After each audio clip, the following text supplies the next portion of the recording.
Hello, everyone, and welcome back to the Leeds United News and Views podcast. This episode is a review of the internationals, a preview of the Liverpool game coming up. Let's fucking go. 2 weeks too long without football. Leeds take on Liverpool. Thoughts? Jason will start with, mate. Oh, mate, it's been a long 2 weeks. Just can't wait to get back and be sleep deprived again to watch Leeds hopefully get a win. Very, very much looking forward to it. Pardon me, Chris, mate, do you have anything to add to that other than a burp? Not really. It's weird how you look forward to just depriving yourself from sleep as an Australian football fan. The last weekend or so, I've been sitting up to watch the internationals as you do, but it's not the same as knowing that Leeds are about to play. Yeah. So I'm going to agree with Jason and say that I am thoroughly looking forward to the lack of sleep Saturday night, Sunday morning. Absolutely, guys. Now, before we get on to the topic of Leeds, internationals, as you just mentioned, Chris, first of all, we'll touch on Australia because we are Australians. They've done, in my opinion, so immensely well, comprehensively beating their first 2 teams that they played and scraping the third game. Jason, mate, did you watch any of those Australia matches being an England fan yourself? And also, what are your thoughts on those matches? Because I think my opinion real quick, because obviously you guys are going to take over, which is fine. Australia, great first match win, 3-0. And then the second match, a great win. The third, what happened to games 1 and 2? Go ahead, Jason. Oh, look, to be honest with you, I didn't watch much of the Australia games. I watched all 3 of the England games, but I kept up to date with the results. I mean, the only thing that I sort of got from the Australia games was I think there's a little bit of controversy around the penalty that should have been given to who they were playing in one of the games. That's as much as I got on Australia. If they're up there and pushing towards the World Cup, that can only be a good thing.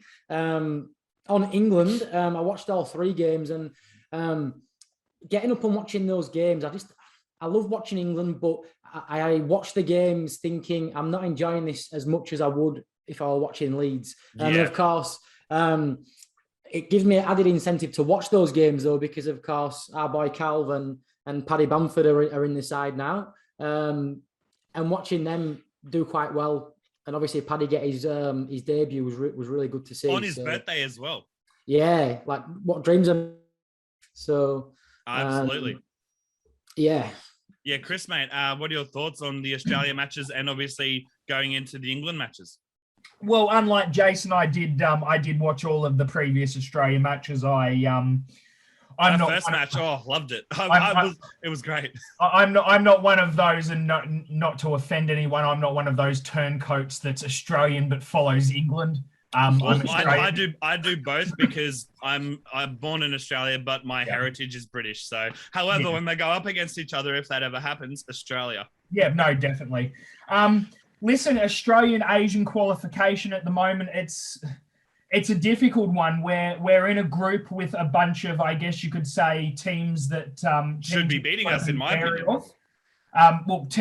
The groups that we're in now are made up of teams such as Oman, China, Jordan, Saudi Arabia, Japan, Vietnam. There are some good teams in there. So once we win this group and we'll move on to the seeding of the 2 groups where we come up against China, Saudi Arabia, your proper Asian teams. So I don't think that you can really take results like 5-1 over Chinese Taipei, for example. You have to take that at face value, knowing that, well, Chinese Taipei, they're a minnow in terms of world football, and we really should be beating them. Yep. A quick reflection of the Vietnam game. Going into it, a lot of people said that we should be beating Vietnam reasonably easily and comfortably, yeah. And on reflection of the game, we should have. But you've also got to remember that it was 40 degrees out there. Vietnam, to their credit, and humid as well, not and just 40 humid. degrees and hot, but 40 Yep. degrees. Like Cairns, if anyone who's in Australia has been to Cairns, that and 40 degrees is what that game was like. Sorry, continue, Chris. And largely from where I was sitting, Vietnam turned up with the idea of defending as deep as they could for as long as they could and catching us on the counter attack. And they executed that. And it did. I mean, we only beat them 1-0, and that's credit to Vietnam. Absolutely. It wasn't a spectacle of a game. It definitely wasn't one for the neutrals. But it's 3 more points for us, and that's the main thing. In terms of the England games, which I'm sure most of you people out there will be more interested in, it was really business as usual for the 3 Lions. It was. They're kind of the polar opposite to Australia, where with us we're expected to win, but over there it's more of a one and done thing, and I guess it's more of a surprise when they put in a bad performance, especially under Southgate. Yeah. I think it was more good performances from Calvin, and I'll let you boys chat about whether you think Bamford was unfairly done by in his game. But largely, I thought the England games were it was a good performance in both cases for England. I agree, but the Poland game didn't really go the way to plan. Yeah. For England, the first 2 games, absolute let me put it this way. It was England's world. We were just living in it for those first 2 games. Bamford made his debut in that second game, which was honestly great for him, and on his birthday, no less. So a massive congrats to Patrick Bamford on that. And you did Leeds proud, no matter how much game time you played, mate. He'll see that. What the fuck? Anyway, we can dream. On the England Poland game, I just want to say something very quickly on that. Yeah, go for it. You've got to remember that Poland are a class team. Oh yeah. Now I heard but so are England. Exactly, but let's put this into perspective for a second. I was listening to the Square Ball podcast this morning, and they touched on it briefly. One thing they did say regarding Bamford's performance. They did make the point that with Bamford, even if he had have come out and scored, let's say, 4 or 5 goals against Andorra, you've got to remember that it's against Andorra. Yeah. He still wouldn't be considered, there would still be detractors in the media, and, they'd be like, he scored 4 goals. It was against Andorra. It's not like it was against Portugal. Exactly. The Poland game, was probably a little bit more of a chance for him to come out and, make a bit of a name. And unfortunately, he couldn't do that as other players also couldn't. But yeah, I guess perspective. Yeah, hindsight's a great thing, isn't it? Covering the first 2 games, obviously, Jason, you watched all of the 3 Lions games. The first 2 matches, great wins by England. What are your thoughts? What are your takeaways from those 2 games? Yeah, look, obviously England are going to go into every game in that group expecting to win. A couple of back-to-back 4-0 wins and a tough game this morning, which in hindsight, England are probably going to win the group. So the 2 points dropped to probably not going to affect our chances too much. I think on Patrick Bamford, obviously he got a start against Andorra and he got 60 minutes. He got subbed off. I was pretty disappointed to see that he did get subbed off after that hour, to be honest with you. And I think he put in a second string side, which essentially is an amazing starting line anyway. But I would have really loved him to get the full game, because I think 10 minutes after he got taken off, we got a penalty, and you start to think, if it had been on, he could have maybe taken it. And I thought going into that game against Andorra, you sort of just expect, and it did play out this way, that England were going to dominate the ball, they were going to keep possession, they were going to pepper the goals, they were going to have a lot of chances, and it was going to be a pretty comfortable win. So it would have been nice to see him get a full game. But then again, I mean, obviously, team comes first. The 2-4-0 wins, you can't really complain. But and then Poland. On Poland this morning, I tell you, it was a strange one. Poland are a strong side, as Chris said. Absolutely. They're very defensively organised, and going forward, they've obviously got Lewandowski up front as well, who's a world-class striker. And you only have to give him a sniff, and he'll punish you. So a point in hindsight is pretty good. I just think with Southgate, it was really strange, because he made no subs. He made 0 subs, and a lot of coaches get into this mindset of when we're 1-0 up, we need to guard the lead. We need to sit on this lead, and we're just going to stop them from scoring. Whereas, I mean, in my humble opinion, obviously I haven't got the credentials to back it up, but I'm of the opinion that if you're 1-0 up, you want to be doing your defending up the pitch. You need to reinvigorate your team. You need to bring on fresh legs, because they were a working team with Poland, and they got a deserved point in the end. So I guess on that, Southgate didn't make any changes, and I mean he did it against Italy in the final as well. He sat on the 1-goal lead. They got an equaliser, and then he made his subs with 30 seconds to go. And I love Gareth Southgate. I think he's done a lot for English football. I think he's done a lot for the team. I think the chemistry and he's not just got good footballers in that team. He's got good people. So he's built a really good, I guess, culture there. But I just think his in-game management needs some work at times, in my humble opinion. Yeah, I'll agree. Sorry to cut you off real quick. I just noticed a similarity between the Australia team and the England team. The first 2 matches for both of those teams, absolute blinders for them. And the third game for each, fucking lackluster as shit for both national teams involved. Maybe we can see the same sort of thing repeating once they get to that next group stage of each team. But anyway, I digress. Speaking of international week, bloody Argentina and Brazil, absolute fast debacle. They did break the rules. So I am definitely of the opinion, I'll mention my opinion first before we get into Chris and Jason. I'm of the firm belief that they did break the rules, and because they willingly knew that they were going in there against the advisement and against the actual set rules. So that was unfortunately the only time that the authorities could actually get them 100% was when they were on the field, because where else are they going to go? So unfortunately, that's how it unfolded and unplayed. Definitely to the detriment of both nations and national teams, but it had to be done at that point in time, because that was the only time where all of them would be in the one place at the one time and they could get shit done. Chris, we'll cross to your opinion, because I'm sure you've got a controversial opinion on this. No, I much like yours. I was not expecting that. It was a bit surreal to watch 20 or 30 bureaucrats storming onto the field, invading the pitch in many respects during a sanctioned football game. World Cup qualifier, during a World Cup qualifier, it was a bit surreal to watch. And what I will say, maybe it's a good thing that our boy Raphinha wasn't caught up in that farcery.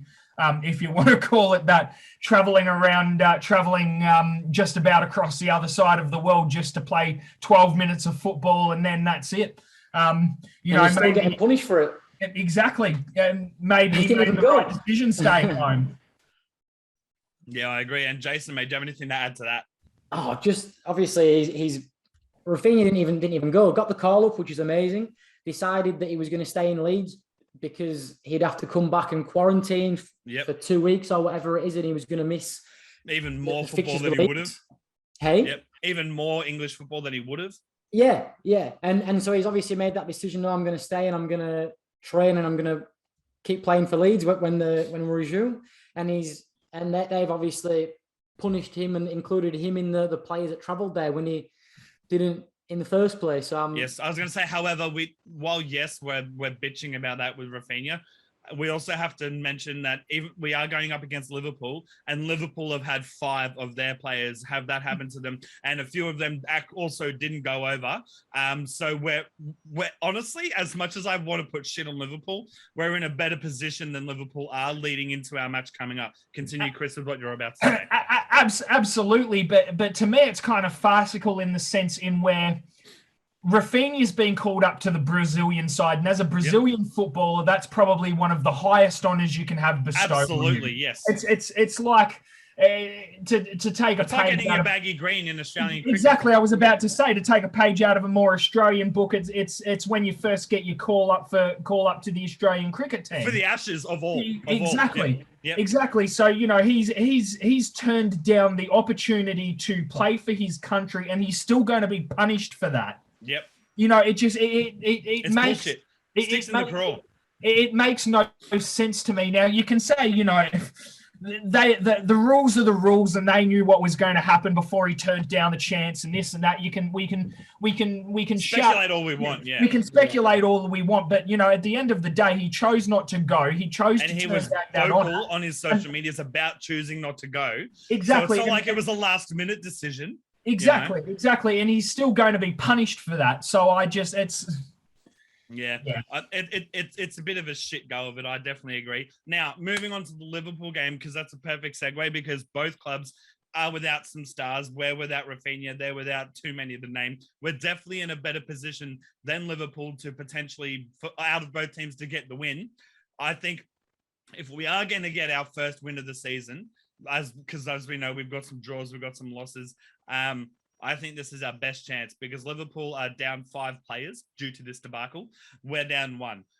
Phillips and Bamford are coming off relatively good internationals, so they're still in form because they've played games. I think if I'm doing a score prediction, 3-2, maybe 2-1. We won't get away with Liverpool not scoring, but I think we will get the win. And if we don't, I'm going to be very disappointed, because if you can't manage to beat a depleted Liverpool team, fuck. Like, what hope have we got this year? Let's go with you, Jason, because you were listening. Yeah, that's right. Nah, look, obviously the little debacle with the players being left out and everything like that. Obviously, it's a big hole for having Raphinha at the side, but like you say, they're obviously missing some foot soldiers as well. So, look, it'll be an exciting game, I think. It'd be really, really nice to see Dan James if he gets his goal. Calvin Phillips and Bamford, as you said, they were strong on international duty, and hopefully they come back in form. And I guess just hoping, 3 points. I think what we sort of get in the mindset of is looking at these big 6 teams and looking at Liverpool's and thinking, we should be a bit scared of them. But as far as Bielsa goes, a beautiful thing about Bielsa is that 9.99 times out of 10, you're going to get the same performance. You're going to get Leeds are going to play the same way every game. And I think, as we've talked about in previous games against Burnley and things where teams will sit back and just want to frustrate you, Liverpool, to a degree, will play that free-flowing football as well. So they'll allow us to play the way we want to play. Yeah, and they'll be chasing a game as well, and I think the way they play, that'll open it up for both sides. So I'm anticipating an exciting end-to-end game, and hopefully lots of goals and just one more for us than them. Yeah, what would be your score prediction if you can put one? I mean, there'll be a lot of goals. I'd say there'll be a lot of goals. Yes, probably 3-2, maybe 4-3 again, maybe. Yep. Although I could be completely wrong. And it could go bloody no, and our luck. Yep. Yeah. What about yourself, Chris? What are your thoughts? And let's hope Dan James gets a start. Let's go with that. So those names, those too many to mention names, it's Alisson, Firmino, Gabriel Jesus, Edison, Thiago Silva, and Fred are the blokes that are going to be missing. And Fred, love it. Fred. Yep. They're the blokes that are going to be missing for Liverpool, and we've just got very important blokes for that team. Well, you've got Firmino there, you've got obviously the number 1 keeper, and Big Freddie. I don't know. And Thiago, unfortunately that's more or less their team. Like I know it's not, but it is, Well, it's 3 strong players. Let me put it this way: if those players were to play, we lose 4-0 easy. I'm sorry, Leeds, but we do. To us, if we were to take Meslier, we've obviously taken Raphinha out, and say take out Calvin, and that's a big dent in our side, So absolutely, even Ayling, if you were to do that. Yeah, exactly. Sorry, Chris, go ahead. What's your thoughts on the game? Hang on. What were you talking about there? Just about if you take 3 or 4 of our main players, because those players, the Brazilian players, are for Liverpool, are the main players for Liverpool. Yeah. So but why are we taking Luke Ayling out when he's English? No, it's just a hypothetical. It's a hypothetical, you dickhead. Yeah. It'd be the equivalent if we were to take out Ayling, Meslier, Bamford, and and Calvin, it'd be the equivalent of if we did that, is what Liverpool are unfortunately being forced to do. There's a big hole in the side, doesn't it? So that's all. We're talking about hypotheticals, my guy. Jeez. You take things they're in way the side. too literally. They're in the side. Sorry, I was just I was sort of zoned out because I was reading the Brazilian article, but okay. What were we saying? Sorry. First of all, I'm gonna do a clap, and then we'll get into it. 3, 2. So, Chris, mate, what are your thoughts on the game coming up for Liverpool and Leeds at Ellen Road? Along with what Jason said, I think it's going to be. I think it's going to be a good, great game. First of all, I think it's a great opportunity for us. They're obviously missing. They're obviously missing. Fucking learn to speak. They're obviously missing some pretty big hitters. So, you know, it's probably never been a better time for us to jump on that. Obviously, we're missing Raphinha, and I mean, that's not good news for us. But we've got Dan James. We've got Dan James sitting in, who, by the way, had actually a reasonably decent night the other night for Wales. Set up a bit of a scorching goal for Gareth Bale. So he's come off quite a decent little stint for Wales on international. He's in form, yes. I think he'll slot straight into the side. I don't think he'll start, but I think we'll see him get some pretty solid minutes. Yep. And I think it'll be a business as usual side minus Raphinha against Liverpool. Yep. I think that it'll be a hard fought game for both camps. Yep. I can see us getting a credible draw out of it. I'm going to go 2-2. Okay, so there'll not be a lack of goals. It'll just be 2 for each club. That's fair enough. That's generally how a 2-2 draw would work. Yes, yeah. I know. I'm just saying that, like, a lack of goals, in my opinion, is a 0-0 draw, or also a 1-0 draw, because there's not that many goals. But exactly, yes, and both sides have to score them. Yes, you're not wrong. Now, third kit. What are your thoughts? We're not talking about the Liverpool one because we're not going to shit on Liverpool more than we already have. We'll do that after we win. Our third kit, what are your thoughts? I personally fucking love it. I was dreading that it was going to be a fluoro yellow like our stripes, and that was not going to be a good thing for me. That was going to be a fucking eyesore, but I'm glad they went with the mauve/lilac. Thoughts, Chris? I don't hate the third kit. When I first looked at it, I kind of... for a second, I thought that it was sky blue, and obviously, you know, I'm not particularly a fan of sky blue. I made no bones about detesting our third kit last season, so I thought we'd gone down that route again.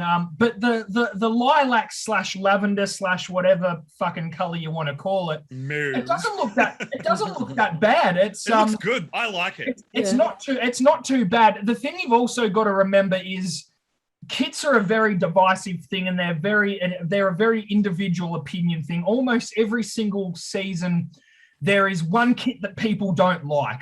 Yep. For a variety of different reasons. The home kit's always been contentious. You know, should it have yellow stripes? Should it have blue stripes? Do we need a big sponsor on it, etc., etc.? The away kit's always been just as contentious in, you know, it should be yellow, it should be blue, it should be this, it should be that. But by far the most contentious kit of them all has always been the third kit. Mm-hmm. I heard a few months ago, once again on the square ball, they had Victor Orta on there explaining how the economics of the kits work at a football club. Essentially, the home kit is for the traditionalists. Yep. The away kit is more for the sort of the traditionalists, but they're wanting to try something new. Yeah, and that way your jersey doesn't clash with the team that your home jersey does. Exactly. Because if your home jersey doesn't clash with when you're playing away, you can wear your home jersey. Exactly, you know? And it still follows the traditional colours of the football club. Absolutely, yes. The third kit, and Victor Orta said this, the third kit is the experimental moneymaker kit, so to speak. The kit that they're looking to put sort of an out there imprint for all of the Gen Ys and the Gen Zs and the kids and, you know, all of that. That's who that kit's aimed towards. You know, for people that don't particularly want the home kit or the away kit, they want something different. That's what the third kit's meant to be. Exactly. And I think they've nailed it this year round. I have, yeah. I don't hate it. I agree. What do you reckon, Jason? Yeah, look, I mean, you look at it and it is different. I mean, as Chris was saying, generally when the team has 3 kits, you look at the home one and you go, yeah, that's about right. The away one, yeah, that's about right. And then the third one, it's just that they've gone on an adventure and gone, what's this? So, it's not the worst kit I've ever seen. I mean, I like that it's nice and simple. It's obviously one color. The collar's nice. It's got the 3 stripes on the shoulder. I think I'll buy it. I was going to say, I like that they didn't stray too far from like they didn't bloody go like, like a stripe here and then like a horizontal, like 2 colors and then 3 colors on the back. It's a nice solid color. Yes, exactly. You know which and this is keep it simple, stupid. And this is not Leeds related. Do you know which kit has come out this year that I absolutely fucking loved and that I'll definitely be buying that that Brazilian team's kit. The one where it's got the fucking the topographical map of Brazil over it. How good is that? Oh, I haven't seen that one. I'll have to look for that. I'll send you a link. When we're done with this chat. But my fucking god, it's a good kit. Like, there was another kit from a team this year. I can't fucking. That's a PSG. Yeah. It was so simple. The home kit's so simple, but it looks so crisp. There's a couple of kits that I like that. Inter Milan and Chelsea, as much as I fucking hate them, Chelsea's fucking kit looks schmick. Have you seen, there's 2 kits.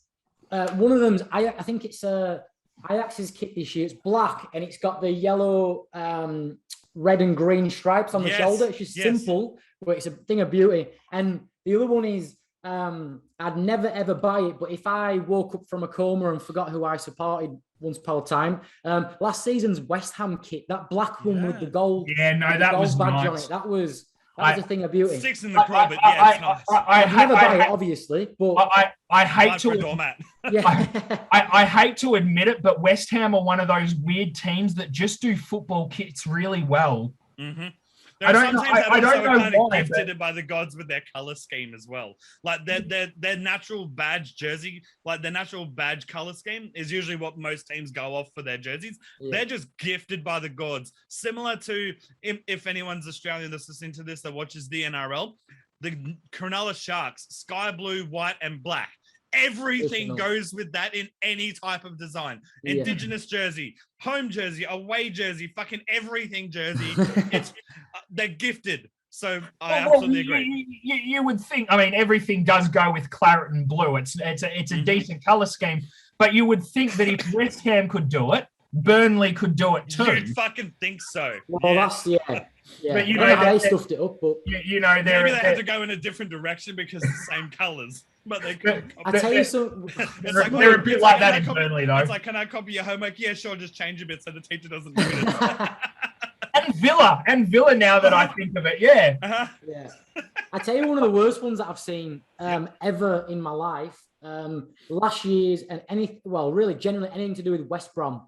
Their tops are disgusting. Honestly, like, wow, the home kit is not too bad, but I get their traditional blue, white, and shit, but other than that, it was like a yellow and red. It looked like that Liverpool one they just released, but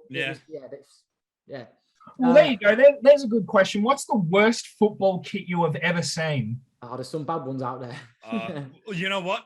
I'm not going to answer that right now because there's too many to fucking think about. Yeah. So what we'll do is we'll make that question for this episode. Anyone who wants to engage with us, let us know the worst kit that you've seen in the comments of this episode below, and we will give our answers in the Liverpool review. All right. Well, here's one for us to answer now. The best football, the best football kit related meme you have ever seen. Kit meme. I don't really focus on the kit memes, so I'm gonna have to take a nail on this. I'll tell you what, I'm gonna have to take a nail on that as well. So mine instantly would be the tablecloth memes from that Manchester United shirt. Yep. Well, I would say similar. It's unfortunately not soccer, but it's rugby league. There was a picnic blanket type pattern for the New Zealand Warriors alternate jersey of about 2 years ago. It was fucking putrid. Everyone hated it, even the fans. And they wore it one time. It's straight up similar. It looked like a picnic blanket. I'll whack it up on the screen for anyone to see now. I'll send a photo of it to you guys in Messenger. It looked atrocious. It still is atrocious, and low-key makes me want to vomit when I think about it. And there was memes for days saying, "Oh, just going on a picnic, bro. Just going to sit amongst the sheep, bro." It was fucked. But yeah, fuck. It's like, I'm sorry, but no one can beat that ugly of a jersey, especially if you know the color scheme and the colors of the New Zealand Warriors, which are blue, red, white, and green. And this jersey was black and yellow. Yeah, we'll have to have a look at it. Yeah, I'll send it in the group chat. Is there anything else we want to talk about, lads? Chris, anything else you want to talk about? The kit's nice. It's simple. It might. I mean, will I go out and rush to buy it? Probably not at the moment. But I do know that the grey and pink one a couple of years ago in our promotion year, when I first saw that, I turned my face at it, and now I own 2 of them. So yeah, and your missus owns both of them. 1 each, so yeah. Yeah, no, Brittany owns, Brittany's a very proud owner of the grey and pink kit from a few years ago. She loves it. No, that's awesome. Yeah, wicked. I think that about wraps up the Chinwag. Is there anything in closing that you guys would like to talk about? Not really. Let's get back down to business and get back to some 3 points on Monday morning, hopefully. Fuck yeah, let's go. And we play all the way for Leeds United.